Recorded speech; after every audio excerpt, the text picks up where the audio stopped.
The once untouchable drug boss known as El Chapo is likely to spend 23 hours a day in a high-security prison cell for the rest of his life.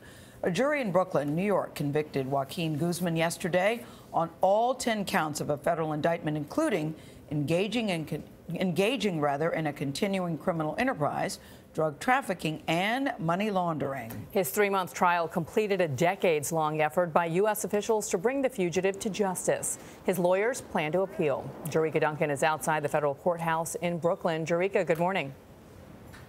Good morning. That jury deliberated for 6 days before reaching that unanimous verdict. Now, throughout the trial, they heard from more than 50 witnesses who really laid bare El Chapo's brutal and bloody reign as head of the Sinaloa drug cartel.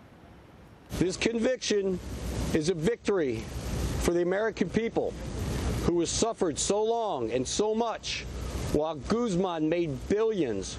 For federal prosecutors, it was a sweeping victory. Joaquín El Chapo Guzmán guilty on all counts and now facing life without parole. It is a sentence from which there is no escape and no return.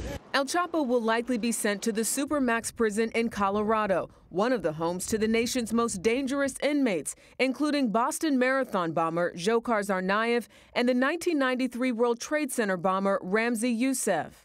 El Chapo's former associates testified how he ordered the torture and murder of rivals and defectors, sometimes carrying out the violent deeds himself.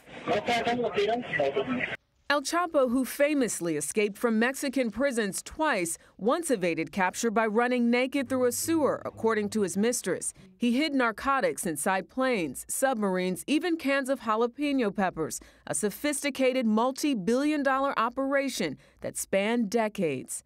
CBS News legal analyst Ricky Kleeman. What we learned in this trial is how an international drug trafficking empire works. It is run like a Fortune 100 corporation. Facing a mountain of evidence, the defense called just one witness and rested its case after about 30 minutes. El Chapo did not take the stand. After the guilty verdict was read, he flashed a thumbs-up sign to his teary-eyed wife. Defense attorney Jeffrey Lichtman. This was not a case where we had a defendant presumed innocent. He was presumed guilty.